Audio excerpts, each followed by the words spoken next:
Sejarah keperawatan di dunia diawali pada zaman purbakala, sampai pada munculnya Florence Nightingale sebagai pelopor keperawatan yang berasal dari Inggris. Perkembangan keperawatan sangat dipengaruhi oleh perkembangan struktur dan kemajuan peradaban manusia. Perkembangan keperawatan diawali pada 1. Zaman purbakala. Manusia diciptakan memiliki naluri untuk merawat diri sendiri, tercermin pada seorang ibu. Harapan pada awal perkembangan keperawatan adalah perawat harus memiliki naluri keibuan atau mother instinct. Karena masih zaman purbakala, orang-orang masih mempercayai kekuatan mistik.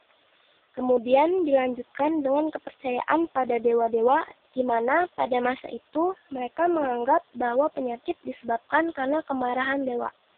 Sehingga kuil-kuil didirikan sebagai tempat pemujaan, dan orang yang sakit meminta kesembuhan di kuil tersebut. Setelah itu, perkembangan keperawatan terus berubah dengan adanya diakones dan filantrop, yaitu suatu kelompok wanita tua dan janda yang membantu pendeta dalam merawat orang sakit. Sejak itu, mulai berkembanglah ilmu keperawatan. 2. Zaman keagamaan. Perkembangan keperawatan mulai bergeser ke arah spiritual, di mana seseorang yang sakit dapat disebabkan karena adanya dosa atau kutukan Tuhan. Pusat perawatan adalah tempat ibadah, sehingga pada waktu itu pimpinan agama disebut sebagai tabib yang mengobati pasien. Perawat dianggap sebagai budak dan yang hanya membantu dan bekerja atas perintah pemimpin agama. 3. Zaman Masehi.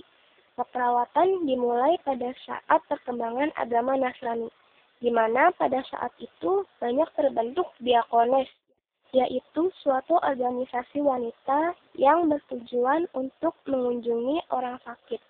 Sedangkan laki-laki diberi tugas dalam memberikan perawatan untuk mengubur bagi yang meninggal. Pada zaman pemerintahan Lord Konstantin, ia mendirikan Xenodeosim atau hostes, yaitu tempat penampungan orang-orang sakit yang membutuhkan pertolongan. Pada zaman ini berdirilah rumah sakit di Roma, yaitu Monastic Hospital. 4. Pertengahan abad 6 Masehi.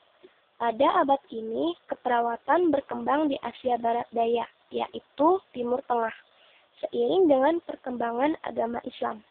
Pengaruh agama Islam terhadap perkembangan keperawatan tidak lepas dari keberhasilan Nabi Muhammad menyebarkan agama Islam. Abad 7 Masehi di Jazirah Arab berkembang pesat ilmu pengetahuan seperti ilmu pasti, kimia, higien, dan obat-obatan. Pada masa ini mulai muncul prinsip dasar keperawatan kesehatan, seperti pentingnya kebersihan diri, kebersihan makanan, dan lingkungan. Tokoh keperawatan yang terkenal dari Arab adalah Rufaidah. 5. Permulaan abad 16. Pada masa ini, struktur dan orientasi masyarakat berubah dari agama menjadi kekuasaan, yaitu perang, eksploitasi kekayaan, dan semangat kolonial. Gereja dan tempat-tempat ibadah ditutup, padahal tempat ini digunakan oleh orde agama untuk merawat orang sakit. Sebagai dampak negatifnya bagi keperawatan adalah berkurangnya tenaga perawat. Untuk memenuhi kurangnya perawat, bekas wanita tunasusila yang sudah bertobat bekerja sebagai perawat. Dampak positif bagi masa ini, dengan adanya perang salib, untuk menolong korban perang dibutuhkan banyak tenaga sukarela sebagai perawat. Mereka terdiri dari orde agama, wanita-wanita yang mengikuti suami berperang, dan tentara pria yang bertugas rangkap sebagai perawat. Pengaruh perang salib terhadap keperawatan. A. Mulai dikenal konsep P3K. B. Perawat mulai dibutuhkan dalam ketentaraan sehingga timbul peluang kerja bagi perawat di bidang sosial. Ada 3 rumah sakit yang berperan besar pada masa itu terhadap perkembangan keperawatan. 1. Hotel Dieu di Lyon. Awalnya, pekerjaan perawat dilakukan oleh bekas WTS yang telah bertobat. Selanjutnya, pekerjaan perawat digantikan oleh perawat terdidik melalui pendidikan keperawatan di rumah sakit ini. 2. Hotel Dieu di Paris. Pekerjaan perawat dilakukan oleh orde agama. Sesudah Revolusi Perancis, orde agama dihapuskan dan pekerjaan perawat dilakukan oleh orang-orang bebas. Pelopor perawat di RS ini adalah Genevieve Bourcourt. 3. St. Thomas Hospital, 1123 Masehi.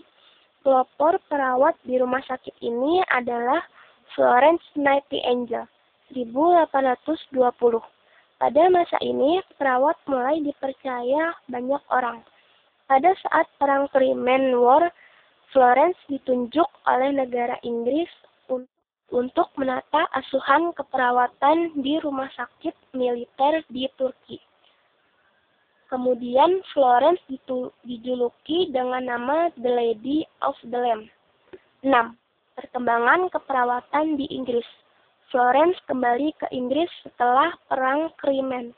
Pada tahun 1840, Inggris mengalami perubahan besar di mana sekolah perawat mulai bermunculan, dan Florence membuka sekolah perawat modern. Konsep pendidikan Florence ini mempengaruhi pendidikan keperawatan di dunia. Kontribusi Florence bagi perkembangan keperawatan. A. Nutrisi merupakan bagian terpenting dari asuhan keperawatan. B. Okupasi dan rekreasi merupakan terapi bagi orang sakit. C. Manajemen rumah sakit. D. Mengembangkan pendidikan keperawatan. E. Perawatan berdiri sendiri berbeda dengan profesi kedokteran. F. Pendidikan berlanjut bagi perawat. Sejarah dan perkembangan keperawatan di Indonesia dimulai pada masa penjajahan Belanda sampai pada masa kemerdekaan. 1. Masa penjajahan Belanda.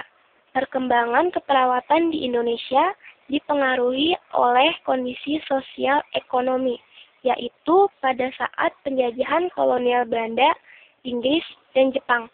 Pada masa pemerintahan kolonial Belanda, perawat berasal dari penduduk pribumi yang disebut Velpeger dengan dibantu Zieken Opasser sebagai penjaga orang sakit. Tahun 1799 didirikan Rumah Sakit Bienen Hospital di Jakarta untuk memelihara kesehatan staf dan tentara Belanda.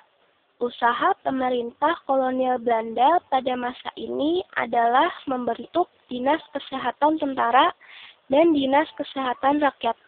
Dendels mendirikan rumah sakit di Jakarta, Surabaya, dan Semarang, tetapi tidak diikuti perkembangan profesi keperawatan, karena tujuannya hanya untuk kepentingan tentara Belanda. 2. Masa penjajahan Inggris, 1812 sampai 1816. Gubernur Jenderal Inggris ketika Fogg berkuasa yaitu Raffles sangat memperhatikan kesehatan rakyat. Berangkat dari semboyannya, yaitu kesehatan adalah milik manusia. Ia melakukan berbagai upaya untuk memperbaiki derajat kesehatan penduduk pribumi, antara lain A. Pencacaran umum. B. Cara perawatan pasien gangguan jiwa. C. Kesehatan para tahanan. Setelah pemerintahan kolonial kembali ke tangan Belanda, kesehatan penduduk lebih maju. Pada tahun 1819 didirikan Rumah Sakit Stadverben di Glodok, Jakarta. Dan pada tahun 1919 dipindahkan ke Salemba, yaitu Rumah Sakit Cipto Mangunkusumo. Tahun 1816 sampai 1942 berdiri rumah sakit hampir bersamaan, yaitu Rumah Sakit PGI Cikini Jakarta, Rumah Sakit ST Karolus Jakarta, Rumah Sakit ST Baromus di Bandung, Rumah Sakit Elizabeth di Semarang. Bersamaan dengan itu, berdiri pula sekolah-sekolah perawat. 3. Zaman penjajahan Jepang 1942 sampai 1945. Pada masa ini, perkembangan keperawatan mengalami kemunduran, dan di dunia keperawatan di Indonesia mengalami zaman kegelapan. Tugas keperawatan dilakukan oleh orang-orang tidak terdidik. Pimpinan rumah sakit diambil alih oleh Jepang. Akhirnya terjadi kekurangan obat sehingga timbul wabah. 4. Zaman kemerdekaan. Tahun 1949 mulai adanya pembangunan di bidang kesehatan, yaitu rumah sakit dan balai pengobatan. Tahun 1952 didirikan sekolah guru perawat dan sekolah perawat tingkat SMP. Pendidikan keperawatan profesional mulai didirikan tahun 1962, yaitu akte milik Departemen Kesehatan di Jakarta untuk menghasilkan perawat profesional pemula. Pendirian Fakultas Ilmu Keperawatan mulai bermunculan tahun 1985, didirikan program studi ilmu keperawatan yang merupakan momentum kebangkitan keperawatan di Indonesia. Tahun 1995, PSIK FKUI berubah status menjadi FIK UI.